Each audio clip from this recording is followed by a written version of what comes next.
Master minds commerce చదవాలనుకునే 10th inter విద్యార్థుల తొలి ఎంపిక. నమస్తే రమగారు. నమస్తే జయ. రమగారు, మాలతి చందూర్ మీ ఫేవరెట్ రైటర్ కదండి. ఆవిడది ఇంకొక నోవెల్ ఏదైనా మాట్లాడుకుందామండి. ఏమిటో ఇంకా చాలా చాలా ఉన్నాయి జయ, అవన్నీ గుర్తులేవు. రాగరక్తిమ ఒకటి బాగా గుర్తుంది. రక్తిమ రాగరక్తిమ, రాగము అనురాగం యొక్క ఎరుపు.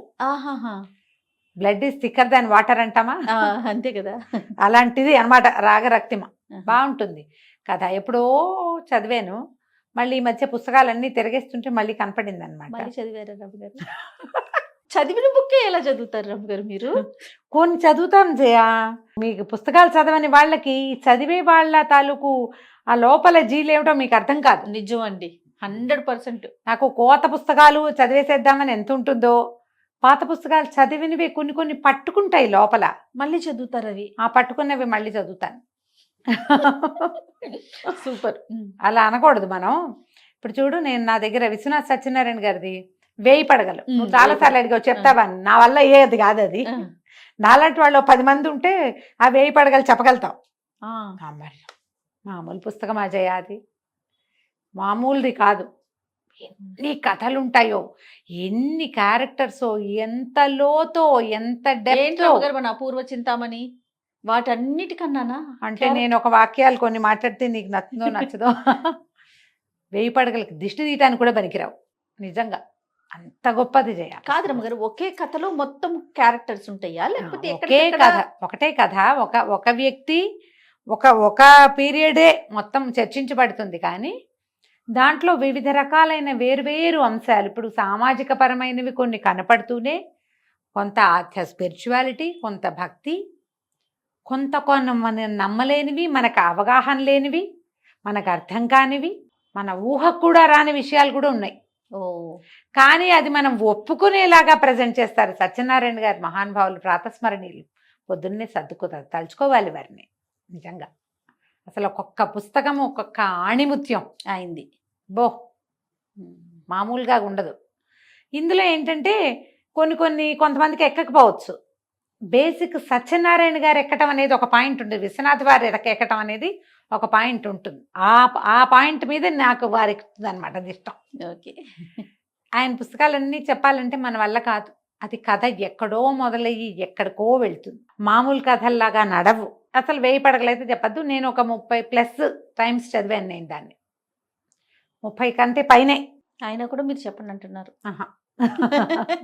చెప్పనంటల్లా, చెప్పలేనంటున్నారు. చెప్పలేం. మీరే చెప్పలేనంటే కష్టమే. అది కరెక్ట్గా దాన్ని పైగా ఈ స్వాతంత్రోద్యమ కాలం నాటివి అవన్నీ కూడా కొన్నాళ్ళ అవి కూడా వస్తాయి. జమీందారీ పరగణాలు పోవటాలు అవి కూడా ఉన్నాయి. అందులో ఒక ఏమంటారంటే అంతు తెలియని ఒక ఆధ్యాత్మికత కనపడుతుంది అందులో. స్పిరిచువాలిటీ ఉన్న పుస్తకం. ఓకే. మనం మాలతి చందూర్ నుంచి విశ్వనాథ్ వారి దగ్గరికి వెళ్ళిపోయాం. సరే, ఏదైనా చెప్పాలి కాబట్టి ఏదైనా సరే పాత పుస్తకాలు కొన్ని ఇష్టమైనవి చదువుతాను జయ. ఈ రైటర్స్ ఇష్టం. ఇప్పుడు చూడు, నేను మరి ఎద్దనపూడి గారివి ఎన్ని పాత పుస్తకాలు మళ్ళీ చదువుతున్నా. అవునవును కదా. ఎప్పుడో చదివాను మల్లాది వెంకటకృష్ణమూర్తి గారిది రేపటి కొడుకు. ఆ పుస్తకం మొన్న కనపడితే మళ్ళీ దాన్ని మళ్ళీ చదివాను. ఇష్టమైతే చదువుతారు. అది కొన్ని పుస్తకాలు ఉంటాయి, ఒకసారి చదివితేనే ఎక్కువ. కొన్ని సగం చదివాక ఏమిటి చదువుతున్నాం మనం, ఇది ఏమిటిది అని మానేస్తుంది. ఎందుకు వచ్చిందిలే, ఇంక చాలా బోరుగా ఉంది అనిపిస్తాయి. నాకు షాలోగా పై కథలు నచ్చవు. మీరు రియలిస్టిక్ గానే యాక్సెప్ట్ చేస్తారు. జీవితానికి దగ్గరగా ఉండేవి. రెండోది, మనకు అంతుబట్టని వ్యవహారం ఉండాలి అందులో. అది సైన్స్ కాదు, సైన్స్ కానిది. స్పిరిచువల్ ధోరణిలో ఉండే పుస్తకాలు మనకు అర్థం కాని ఉంటాయి చూడు, అవి ఇష్టం. అర్థం కాకూడదు మనకి, అప్పుడు ఎక్కువ చదువుతాం అనమాట. అంటే నా తరహా అది, జనాలు వాళ్ళ ఇష్టము. ఈ రాగరక్తిమ సంగతి చెప్దాం ఇప్పుడు. ఓకే. ఇది ఒక పిల్లని ఇంకోళ్ళు పెంచుకుంటారు. సొంత తల్లిదండ్రులకి ఆ అమ్మాయి చేసింది కనపడుతుంది. ఇది 70s రాయబడిందే. ఒక మిడిల్ క్లాసు కథలాగా కనిపిస్తుంది. ఆసక్తికరంగా వెళ్తుంది. అనసూయ రామారావు భార్య భర్త. అనసూయ గారికి పిల్లలు లేరు. ఆవిడ ఒక కాలేజీలో లెక్చరర్గా ఉంటుంది, ఆయన అడ్వకేట్. ఏదో కొంచెం వెల్ ఆఫ్ కుటుంబమే వీళ్ళది. అనసూయకు కజిన్ ఒక అతను ఉంటాడు, శాస్త్రి. అతని భార్య కడుపుతో ఉండి వీళ్ళ ఇంటికి వస్తుంది. ముందు 2 పిల్లలు ఉంటారు, 3వ ప్రెగ్నెన్సీ. 3ఓసారి కొంచెం ఏదో ఇబ్బంది అయ్యేదో ఇక్కడికి వచ్చి వీళ్ళ ఇంటికి వచ్చి ఇక్కడి నుంచి పెళ్ళికి వెళ్తారు. పెళ్లి నుంచి తిరిగి వస్తుంటే అమ్మాయికి ఏదో ఒంట్లో చాలా ఇబ్బంది అవుతుంది. సరే డాక్టర్ని పిలిపించి చూపిస్తారు. చూస్తే ట్విన్స్ లాగా తెలుస్తారు. ముందో పిల్ల, 2 పిల్లలు ఈ ట్విన్స్ తోటి ఆ అమ్మాయి చేసుకోలేదని, ఆ ముందున్న 2 పిల్లల్లో రమేష్, వసంత 2 పిల్లలు. ఆ వసంతని చిట్టి అని పిలుస్తారు. అది చక్క బొద్దుగా గుణగుణలాడుతూ బాగుంటుంది. ఆ పిల్ల ఈ మేనత్తతోటి చాలా స్నేహం కలుపుతుంది. ఈవిడికి కజిన్, ఈవిడ సొంత అన్నదమ్ములు లేరు అనసూయ గారికి. లేక ఈ శాస్త్రం అంటే చాలా ప్రీతి. తన దగ్గర ఉండి తమ ఇంట్లోనే ఉండి చదువుకోవడంతో చిన్నప్పటి నుంచి ఎక్కువ ప్రేమగా ఉండటం. పెత్తండ్రి పింతండ్రి పిల్లలు, అన్నదమ్ముల పిల్లలు అనమాట. పెత్తాత చింతాత పిల్లలు, వీళ్ళతో స్నేహం ఎక్కువ. అలా ఉంటారుగా కజిన్స్లో కొంతమంది. అయితే ఈ పిల్లని మేము ఉంచుకుంటామని అడుగుతారు. అది ఇక్కడ ఉండిపోవడానికి సిద్ధంగా ఉంటుంది, కొన్నాళ్ళు ఉంటారు. ఈ పురుడయ్యి ట్విన్స్ అయ్యేసరికి కొంచెం హడావిడయ్యి ఈ పిల్లల్ని ఏదో చిన్న పక్కన స్కూల్లో వేస్తే ఆ పిల్ల బుద్ధిగా స్కూల్కి వెళ్తుంది, వీళ్ళతో చాలా బాగుంటుంది. అది వచ్చి ఎంతసేపు అత్త దగ్గరే పడుకుంటా, అత్తతోటే అన్నం పెట్టించుకుంటా అంటుంది. ముద్దుగా చూస్తుంటే పిల్లలు అట్లా చేరువవుతారు కదా. అయితే సరే ఎలాగూ వీళ్ళకి పిల్లలు లేరు కాబట్టి ఈ పిల్లని ఇక్కడ వదిలిపెడితే దీని రాజ్యాంగం నడుస్తుందని తల్లిదండ్రి ఆలోచించుకుంటారు. పైగా ఆవిడంటే ప్రీతి కూడా. అతనికి అక్కయ్య అంటే ఇష్టం. వాళ్ళు బాగా చూసుకున్నారు చిన్నప్పటి నుంచి.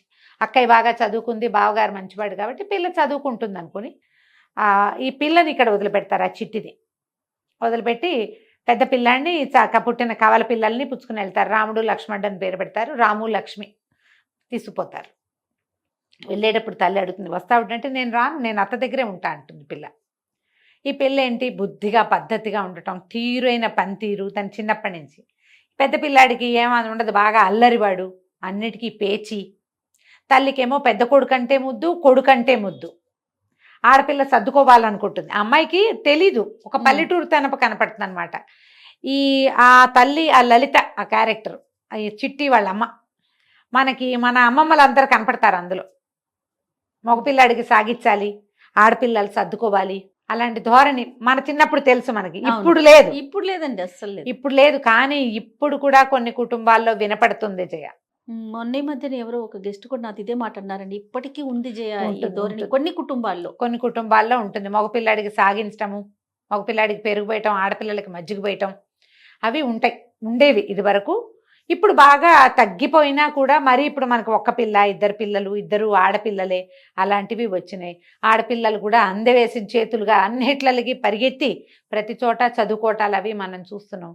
ఈ డిస్క్రిమినేటివ్ ఐడియాస్ సమాజంలోనే కొంత తగ్గుముఖం పట్టినాయని చెప్పచ్చు. దానికి మనం చాలా సంతోషించాలి, చాలా స్వాగతించాల్సిన విషయం ఇది. ఆడపిల్లలు తెలుసుకోవాలి, మనం చెప్పుకుంటాం ఎప్పుడు, హద్దులు తెలుసుకుని ఉండాలి, జాగ్రత్తగా ఉండాలి, తెలివిగా ఉండాలి ఆడపిల్లలు. కానీ ఆడపిల్లల్ని తక్కువగా చూడకూడదు. ఈ 2 పాయింట్లు ఉన్నాయి కదా. ఎందుకంటే వాళ్ళు రేపొద్దున సమర్థించాలి చాలా ప్రపంచాన్ని. ఈ ఆడపిల్లలే కనాలి, పెంచే పని వాళ్ళదే ఎక్కువ అవుతుంది కాబట్టి వాళ్ళు ఇంకొంచెం జాగ్రత్తగా ఉంటే బాగుంటుందని చెప్పుకుంటాం మనం. అయితే ఈ పిల్లని వదిలిపెట్టి వెళ్తారు. పిల్లని ఏదో మంచి స్కూల్లో చేర్పిస్తారు. మామయ్యతో కలిసి కారులో వెళ్ళటం, అది అత్త మామయ్య కాస్త మెల్లిగా మమ్మీ డాడీలోకి వచ్చేస్తుంది పిల్ల. స్కూల్లో అందరూ మీ మమ్మీయా అని అడుగుతున్నారు, నేను మమ్మీ అని పిలుస్తానని మమ్మీ డాడీ అలవాటు చేసుకుంటుంది, వీళ్ళతో ఉండిపోతుంది. ఆ తల్లికి తర్వాత మళ్ళీ ప్రెగ్నెన్సీ, మళ్ళీ 2 పిల్లలు పుడతారు. అంటే వెరసి 5 పిల్లలు ఉన్నారు వాళ్ళ దగ్గర. ఈ పిల్ల ఇక్కడ ఉంటుంది. ఎప్పుడైనా వాళ్ళు వచ్చినప్పుడు వాళ్ళు వేరు, ఇది వేరు. ఇదేమో మరి యువరాణిగా ఉంది ఇక్కడ. వీళ్ళు కొంచెం బాగున్నారు, భార్యాభర్త 2 పెద్ద ఉద్యోగాలు, బోల్డంత జీతాలు, ఇంట్లో పని మనిషి, వంట మనిషి, కారు డ్రైవరు, ఇన్ని ఉన్నాయి. ఇన్ని ఉన్న చోట పిల్ల పెంపకం వేరేగా ఉంటుంది కదా. ఇది బాబ్డ్ హెయిర్ చేయించుకుంటుంది, తనకు కావాల్సినట్టుగా ఉంటుంది, బాగా చక్కగా పెరుగుతుంది. చెల్లెలు వచ్చినప్పుడు వాళ్ళంతా వస్తే తన బట్టలు ఇస్తే ఈవిడికి అనసూయకి కష్టంగా ఉంటుంది. ఎంతో ముద్దుగా సరదాపడి కుట్టించిన బట్టలు అది చెల్లెలకి ఇచ్చేస్తానన్నా ఈవిడికి కొంచెం పొసెసివ్గా అవుతాం కదా. పైకి అనకపోయినా లోపల ఉంటుంది. క్రమంగా రోజులు గడుస్తాయి. రమేష్ చాలా తెలివి తక్కువగా, సరిగా చదవకుండా ఉంటాడు. ఈ పిల్ల క్లాస్ ఫస్ట్గా, క్లాస్ థర్డ్గా అట్లా ఉంటుంది. చదువుకునే గుణం ఉంది, చెప్పించేందుకు పెద్దవాళ్ళు ఉన్నారు. అక్కడేమో తల్లి ఆ పిల్లాన్ని ఏమీ సవరించదు. దాంతో పిల్లలు ఎవరాయి దెబ్బరాయిగా పెరుగుతారు వాళ్ళ పిల్లలు. క్రమంగా శాస్త్రికి అనారోగ్యం వస్తుంది. అతనికి ఒంట్లో బాగుండలేదని వీళ్ళకి తెలుస్తూ ఉంటుంది. కొంచెం పెద్ద అయ్యేసరికల్లా ఏమవుతుంది, ఈ రమేష్ ఎవరినో ప్రేమించి పెళ్లి చేసుకుంటానని మొదలు పెడతాడు. ఈ పిల్ల కూడా డిగ్రీకి వచ్చేస్తుంది, డిగ్రీ అయిపోతుంది. ఇప్పుడే పెళ్ళెందుకురా అంటే వెండువాడు. వీళ్ళేమో శాస్త్రి పేరులో తెలుస్తుంది కదా, బ్రాహ్మణ్ సమాజంగా కనపడుతుంది. ఇంకేం పెద్ద పూజలు పునస్కారాలు మళ్ళు ఆచారాలు చూపించరు, కానీ చిన్న ఒక వాక్యాల్లో తెలుస్తుంది. ఆ అబ్బాయి ఎవరో ఇంకొక వేరే జాతి అమ్మాయిని పెళ్లి చేసుకుంటానంటాడు, చేసేసుకుంటాడు. వీళ్ళు వద్దంటారని చేసేసుకున్నానంటాడు. సంబంధాలు చూద్దాం అనుకుంటారు వీళ్ళు. అయితే ఈవిడికి ఇష్టం ఉండదు అనసూయకి ఆ పిల్లకి పెళ్లి చేయటం. అది ఎంఏ చదువుతానంటుంటే అది దాని కాళ్ళ మీద అది నుంచుంటుంది. పిల్ల ఎప్పుడెందుకు పెళ్ళి అనిపిస్తుంది. పిల్లలు వద్దని అన్నా ఆ అమ్మాయి ఒప్పుకోదు. మొదట 2 పిల్లలు పుట్టారు, ముందు 2 పిల్లలు ఉన్నారు, మళ్ళీ ట్విన్స్, ఆపరేషన్ చేయించేద్దామని చూస్తుంది. నా పిల్లలకి ఏం కన్నొంకర కాలంకర మాణిక్యాలు లాంటి పిల్లలు పుడుతుంటే లేని వాళ్ళు లేక ఏడుస్తుంటే నేనెందుకు మానేయాలి అని ఇంకో 2 పిల్లల్ని కంటుంది. ఇంతమంది సమాజాన్ని ముందుకు తీసుకెళ్ళాలిగా.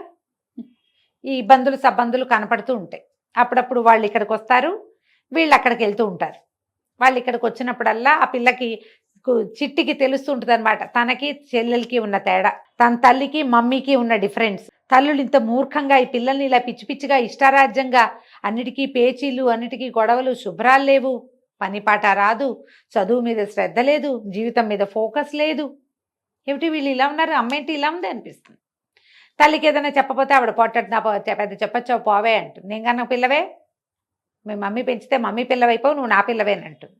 అలా అన్నప్పుడు కష్టంగా ఉంటుంది. ఇంతలో ఏమవుతుంది, శాస్త్రికి బాగా అనారోగ్యం చేస్తుంది. ఆయన చూడ్డానికి అక్కడికి వెళ్ళేసరికి అతను చనిపోతాడు. ఈ సందట్లో మనకి ఇంకా కొన్ని క్యారెక్టర్స్ని పరిచయం చేస్తారు. మొట్టమొదటి డాక్టర్ జానకీబాయి అని ఒక క్యారెక్టర్ని చూపిస్తారు. ఈవిడ పురుడు పోయటానికి వస్తుంది. ఈ జానకీబాయి అనసూయ గారికి చిన్నప్పటి నుంచి ఫ్రెండ్. ఆవిడ డాక్టర్ అవుతుంది, కానీ చైల్డ్ విడో, బాల్యవితంతు. దాంతో ఆవిడ మళ్ళీ ఏం పెళ్లి చేసుకోదు. ఆవిడ అన్నయ్యతో కలిసి ఉంటుంది. వాళ్ళ మేనల్లుడు మేనగోడళ్ళు ఉంటారు. వాళ్ళ ఫ్యామిలీతో మంచి స్నేహాలు ఉంటాయి. వాళ్ళ మేనల్లుడు ప్రభాకరం, ఆ అబ్బాయికి ఈ పిల్ల అంటే ఇష్టం. ఈ చిట్టు అంటే వసంత దాని అసలు పేరు, కానీ చిట్టు అంటారు. అతనికి ఆసక్తిగా ఉంటుంది ఈ అమ్మాయి పట్ల. కానీ ఈ పిల్లకి తన ఇల్లు మమ్మీ ఈ గోల్లోనే ఉంటుంది. తెలుసు తనకి ఇతను తన మీద ఇంట్రెస్ట్ చూపిస్తున్నాడు అని. ఈ తండ్రి అక్కడ మరణించేసరికల్లా ఇల్లు చూస్తే ఆ రమేష్ ఎవరినో పెళ్లి చేసుకుని వాళ్ళ ఇంటికి వెళ్ళిపోయాడు. ఈ వెనకాల పిల్లలిద్దరూ ఇంకా చదువులో ఉన్నారు, 2 చిన్న పిల్లలు. తల్లికి అయోమయం, ఏమీ తెలియదు ఆవిడికి. డబ్బు ఎక్కడి నుంచి వస్తుందో ఎలా పోతుందో తెలీదు, అసలు కంట్రోల్ లేదు. ఈ సంసారం ఎట్లా? దాంతో నేను ఇక్కడే ఉండిపోతానంటూ తల్లిదండ్రి వద్దని అన్నా కూడా ఏమంటారు, ఆ పిల్లకి తన ఫ్యామిలీ పట్ల బాధ్యత ఉంది. ఇక్కడ ఉండి ఉద్యోగం చేస్తాను, ఈ సంసారం నేను దిద్దుకోకపోతే కుదరదు, నేను ఇలా వీళ్ళని వదిలిపెట్టలేనని ఇక్కడ ఉండిపోతుంది. ప్రభాకరంకి చెప్తుంది, 2 పూర్తి సంవత్సరాలు వీళ్ళతోటి 3 ఏళ్ళైనా ఉంటే కానీ ఇది నా వల్ల అవ్వదు అని. అతని అమ్మాయికి ఉత్తరాలు కూడా రాయకుండా ఉండిపోతాడు. డాక్టర్ అతను వాళ్ళ మేనత్తలాగానే అతను కూడా MBBS చేస్తాడు.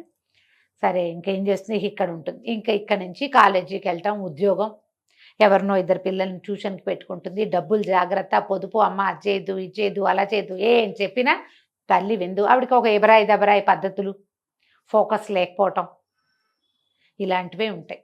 ఈ అమ్మాయి ఏమనుకుంటుందంటే అన్నయ్య ఎట్లాగూ బాధ్యత తీసుకోడు, ఈ చిన్నపిల్లలు తన తర్వాత పిల్లలిద్దరినైనా ఎక్కించి వాళ్ళిద్దరికి చదువులు అయిపోతే వాళ్ళ తర్వాత సంసారం వాళ్ళు చూసుకుంటారు. ఈ తమ్ముడి చెల్లెలి చదువుల కోసం ఉండిపోతుంది. ఉండి ఇక మెల్లిగా కాలేజీలో ఉద్యోగానికి చేరుతుంది. MA చదువుకుంది కదా, స్పెషల్ ఇంగ్లీష్ క్లాసులు తీసుకుంటుంది. దీన్ని డబ్బు పిచ్చి అంటుంది వాళ్ళమ్మ. ఇంతలో ఏమవుతుంది, ఆ రమేష్కి వాడికి ఒక కొడుకో కూతురో పుడతారు.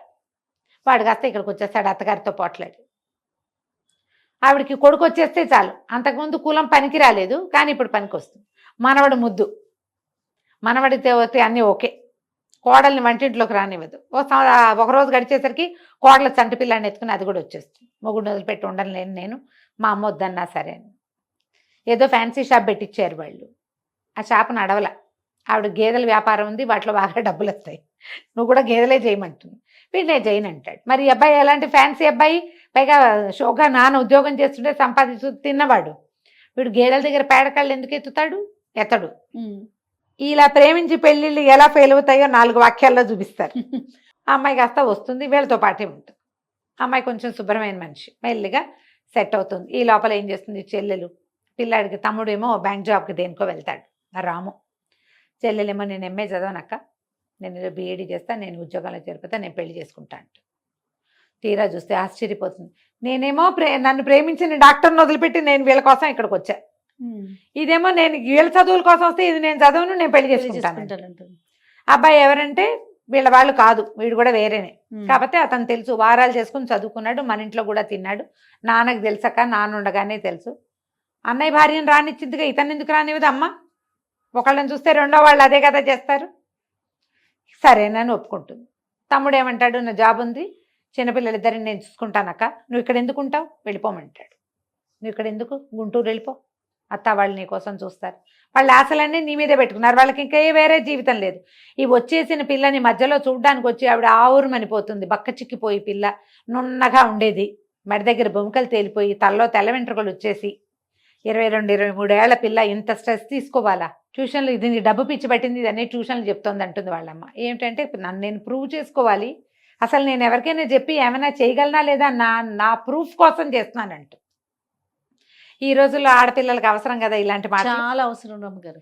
చచ్చుదద్దమ్మలాగా ఉండే వాళ్ళంతా ఈ పుస్తకం చదివి ఓసారి చిన్న బుక్, పెద్ద నవల కాదు, చకచకా సాగిపోతుంది. నేను ఎంత స్పీడ్గా చెప్తున్నా అట్లాగే స్పీడ్గా వెళ్ళిపోతుంది. వివిధ అంశాలు, 3 ఏళ్ల పిల్లగా వాళ్ళ ఇంట్లోకి ఎటా వచ్చిందో ఆ పిల్ల అక్కడ మొదలు, అక్కడి నుంచి ఈ అమ్మాయి మళ్ళీ తిరిగి వెళ్ళిపోవటం వరకు. సరే ఏం చేస్తుంది, ఆ చెల్లెల్ని అడుగుతుంది, నేను వెళ్ళిపోనా, నువ్వు వెళ్ళిపో, నేను పెళ్లి చేసుకుంటాను, మన ఇంట్లోనే ఉంటాడు, పర్వాలేదు, అతనికి వేరే సంసారం లేదు, చిన్నపిల్లలిద్దరిని నేను రాము చూసుకుంటాం, మాకు పర్వాలేదు, అన్నయ్య ఇక్కడే ఉన్నాడు కాబట్టి అన్నయ్య అమ్మని చూసుకుంటాడు, మాకేం ప్రాబ్లం లేదని చెప్పేస్తారు వాళ్ళు. మేము ఇల్లు చూసుకోగలం, నువ్వు వెళ్ళిపో, ఇప్పటిదాకా చేసావు 3 ఏళ్ళ నుంచి ఇక్కడే ఉండి, వాళ్ళని వదిలిపెట్టి మమ్మల్ని వదిలిచ్చావు కదా, చాలు వెళ్ళిపోమంటారు. ప్రభాకరంకి ఉత్తరం రాస్తుంది, నేను వచ్చేస్తున్నాను, ట్రైన్కి వస్తాను, నన్ను తీసుకెళ్ళమని. సరే ఈవిడ దగ్గరికి వచ్చి అనసూయ గారి దగ్గర కారు అడుగుతాడు. అతను ఆవిడ ఆశ్చర్యపోతుంది, జానకిబాయి దగ్గర కారు ఉంది, నాకు మా కారు ఎందుకు తీసుకెళ్తున్నాడు అనేది ఆవిడకి అర్థం కాదు. సరే ఆ కారు తీసుకొచ్చి ఆయన కారు ఎక్కించుకుంటాడు, ఆ ఊరంతా తిప్పి, నువ్వు ఒక రోజు రాత్రి ఎలా వచ్చావో మీ అత్త నువ్వు 100 సార్లు చెప్పారు, మీ మామయ్య కూడా ఆ రోజు రాత్రి చిట్టి ఎట్లా వచ్చింది మా ఇంటికి అని, అలాగే అదే టైంకి నిన్ను తీసుకెళ్ళి మీ మమ్మీకి అప్పచెప్తాను నేను అని చెప్తాడు. ఈ పిల్ల పెంపుడు వెళ్ళినా కూడా దత్తత ఒక వేరే ఇంట్లోకి వెళ్ళి వాళ్ళకి ప్రపంచంగా మారినా కూడా తమ ఇంటి పట్ల బాధ్యతగా ఉన్న ఒక అమ్మాయి సింపుల్ కథ ఇది. ఆడపిల్లలు బాధ్యతలు నేర్చుకోవాలి. పెళ్ళిళ్ళు అయిపోయాక లేదా పెళ్ళి కాకముందు వీళ్ళతోటి మాకేమిటనే వాళ్ళు, ఇప్పుడు బాధ్యత తీసుకునే ఆడపిల్లలు ఎంతమంది ఉంటున్నారో, తీసుకొని వాళ్ళు కూడా ఉన్నారు కదా జయ, ఉన్నారు రమ్మగారు, ఉన్నారు. అమ్మ నాన్నకి 2 ఆడపిల్లలు అయితే పెళ్ళి వాళ్ళు చావు వాళ్ళు చస్తారని వదిలిపెట్టేసేవాళ్ళు. ఒక్క ఆడపిల్ల అయినా సరే వాళ్ళని ఇక్కడ విడిచేసి ఫారిన్ వెళ్ళిపోతున్న వాళ్ళు, ఒక్కతే పిల్ల ఫారిన్ వెళ్ళిపోతాం, మీ అమ్మా నాన్న గతి ఏమిటి, వీళ్ళు ఎవరిని చూసుకుని బతకాలి, వాళ్ళకి ఏం ఆసరా? అలాంటి వాళ్ళు ఉన్నారా? వాళ్ళకు ఒక చెంపపెట్టుగా ఉంటుంది ఇది. సింపుల్ వాక్యాలతో తేలికపాటి కథనంతో వెళ్ళిపోతుంది. అప్పుడే 7-8 సార్లు చదివి ఉంటా చిన్నప్పుడు, ఈ బుక్ మొదటిసారి చదివినప్పుడు. మళ్ళీ చదువుతుంటే నాకు అనిపించింది ఇది ఒక బాధ్యతని నేర్పే కథ. ఈజీగా సింపుల్గా పోయింది చూడు. కానీ తల్లిదండ్రుల తాలూకు ఒక తెలివి తక్కువతనం, మూర్ఖత్వం, ఆ కాలంలో 5-6 పిల్లలు ఉండే కాలం ఇది కాదు, పాతకాలపు కథ ఇది, 70లో కథ కదా. అయినా కూడా మనం అప్పటి సామాజిక పరిస్థితులు ఏమిటి, 19 వచ్చేసరికి పెళ్లి చేసేద్దాం అనుకునేవాళ్ళు. అందులోనే మళ్ళా ఒక నవీనత్వం ఏముంటుందంటే, ఈ అనసూయ గారికి పిల్లలు లేకపోవటం, వాళ్ళిద్దరిలోనూ చిన్న చిన్న తేడాలు ఏవో ఉంటాయి. వాళ్ళు ఎంత సంతోషంగా ఉంటారో భార్యాభర్త ఒకళ్ళతో ఒకళ్ళు, ఈ దొరికిన పిల్లని పెంచుకుంటారు. అదే పిల్లని పెంచుకోవటం అనే పాయింట్ కూడా ఆ కాలంలో ఉండేది. ఇది కూడా ఒక మంచి ఐడియాగా తోస్తుంది నాకు.